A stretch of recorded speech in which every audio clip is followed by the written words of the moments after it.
जिंदाबाद आमको long live आमको जिंदाबाद जिंदाबाद शिक्षा को हेता लिखना बंद करो आमको जिंदाबाद जिंदाबाद आमको लॉन्ग लिव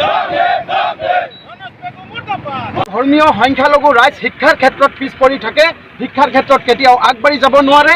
এই বিষয়টো লৈ গোটেই অসমৰ বুদ্ধিজীৱীৰ লগতে আমাৰ সদৌ অসম সংখ্যালঘু ছাত্ৰ ইউনিয়নে আমি ধিক্কাৰ জনাইছোঁ যে এনেকুৱা ধৰণৰ এখন চৰকাৰ অসমত আছে যি চৰকাৰখনে শিক্ষালৈও আজি ধৰ্মৰ নামত ৰাজনীতি কৰিব বিচাৰিছে। মই এক কথাত আপোনালোকক ক'ব বিচাৰিছোঁ, যিজন শিক্ষামন্ত্ৰী অসমত আজি নেতৃত্ব দি আছে তেখেতৰ শিক্ষাৰ প্ৰতি আমাৰ ডাউট আছে। তেখেতৰ শিক্ষাৰ যিটো চাৰ্টিফিকেট সেই চাৰ্টিফিকেট ৰাজহুৱা কৰাৰ কাৰণে আমি আহ্বান জনাইছোঁ। কাৰণ আমাৰ সন্দেহ হৈছে যে তেখেতে আচলতে যে এই শিক্ষামন্ত্ৰীৰ গাদীত বহি থকাৰ আচলতে নিজৰ দক্ষতাখিনিয়ে নাই। নামভৰ্তিৰ ক্ষেত্ৰত ইয়াৰ আগতো আমি আমাৰ চিফ মিনিষ্টাৰ ডাঙৰীয়ালৈ মেমৰেণ্ডাম দিছোঁ।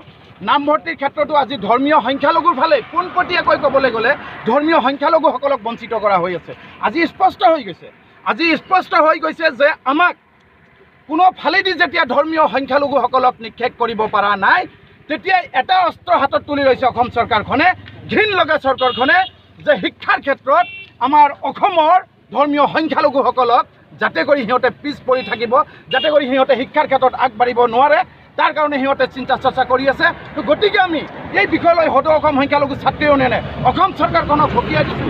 এনেকুৱা ধৰণৰ লেতেৰা পলিটিক্স, এনেকুৱা ধৰণৰ হেতালি খেলাৰ পৰা আপোনালোকে বিৰত থাকক, অন্যথাই কিন্তু অসমৰ 1,35,00,000 জনসাধাৰণ যিদিনা এইবিলাকৰ বিৰুদ্ধে ৰাজপথত আহি ওলাব, সেইদিনা কিন্তু অসম চৰকাৰৰ যিটো তক্তা আছে থৰক বৰক হৈ যাব।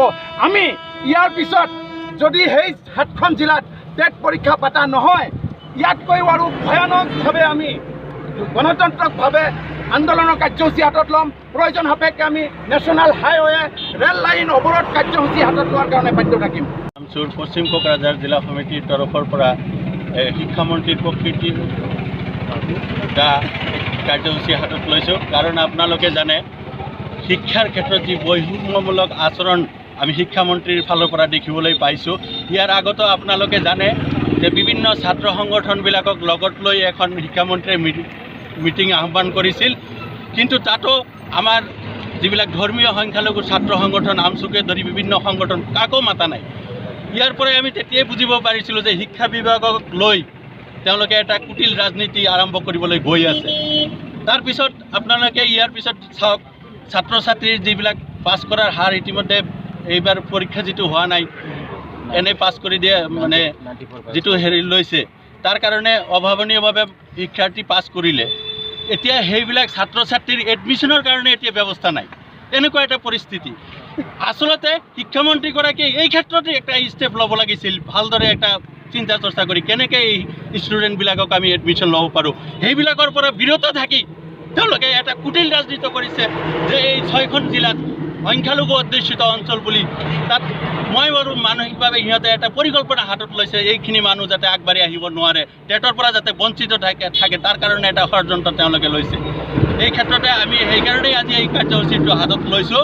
আৰু আগন্তুক দিনত যদি এনেকুৱা কাৰ্যসূচী চলি থাকে তেনেহ'লে আমি গণতান্ত্ৰিকভাৱে ভয়ানক আন্দোলন কৰাৰ কাৰণে বাধ্য থাকিম।